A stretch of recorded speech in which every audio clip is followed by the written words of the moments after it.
I finally found the treasure that I've been looking for all my life. Mr. Toastmaster, fellow Toastmasters, and most welcome guests.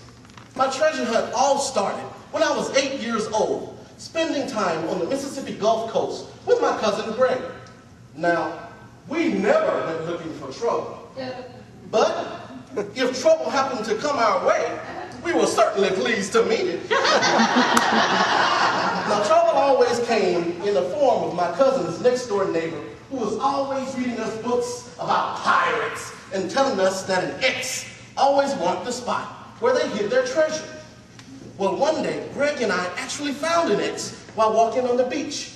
So we ran with our shovels and started to dig. Well, I started to dig.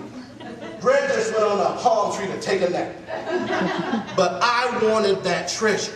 So I dug and dug and dug.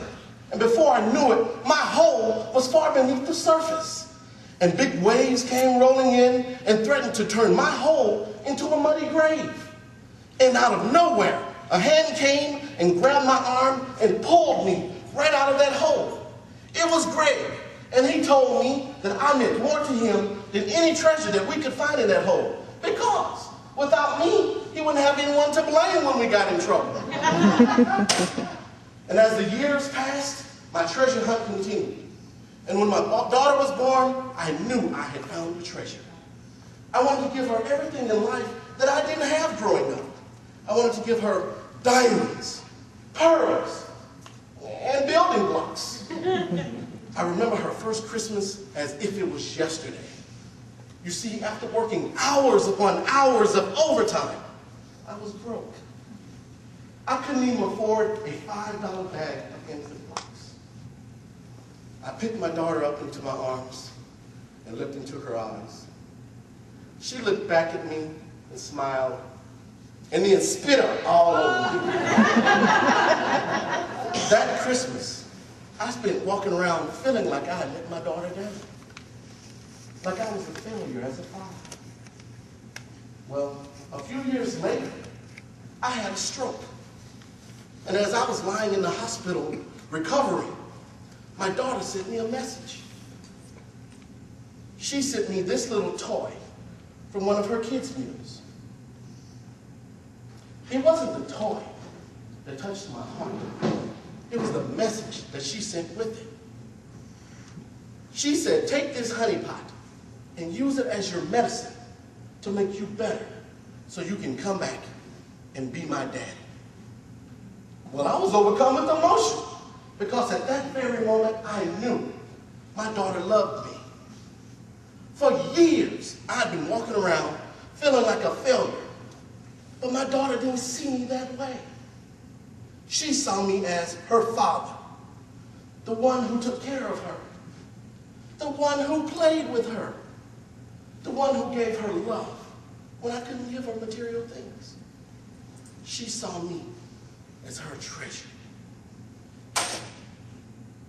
Well, her belief in me helped me to approach the most beautiful lady I had ever seen in my life. Her name was Karen, and I met her at my sister's wedding in Mississippi. Now, gentlemen, I know you all know how we are when we meet a beautiful lady.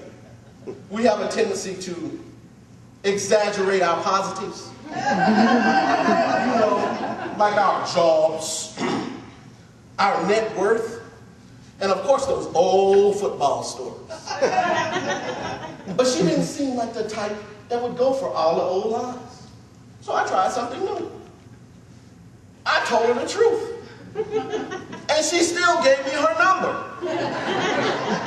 And a long-distance romance led to late-night phone calls and $300 phone bills.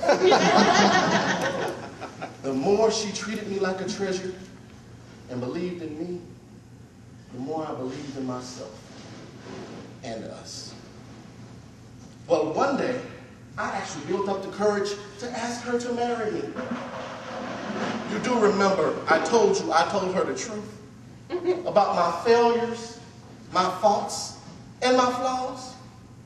She said yes. And my first thoughts were, what was she thinking? I mean, I'm asking her to give up her job, her home, and her family, and move to Las Vegas and make a life with me. But my wife didn't see it that way. She looked at me and she saw my possibilities, my potential. She looked past the tarnish and saw the treasure. Now, throughout my life, I spent many years digging holes, looking for treasure, only to realize, with the help of others, that the treasure that I was looking for was already inside. What treasures are you looking for?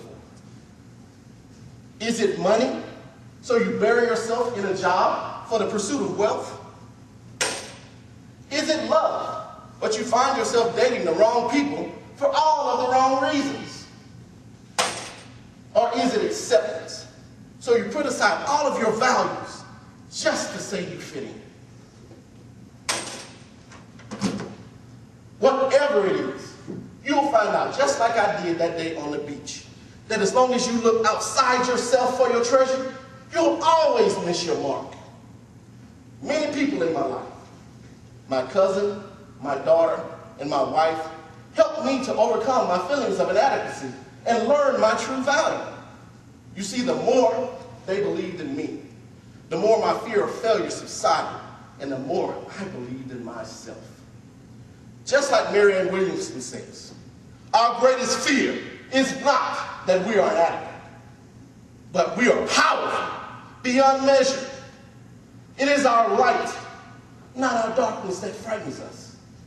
And we ask ourselves, who am I to be brilliant, gorgeous, handsome, talented, and fabulous? Actually, who are you not to be? So lift the lid off of all your fears and unlock the treasure inside. Mr. Toast.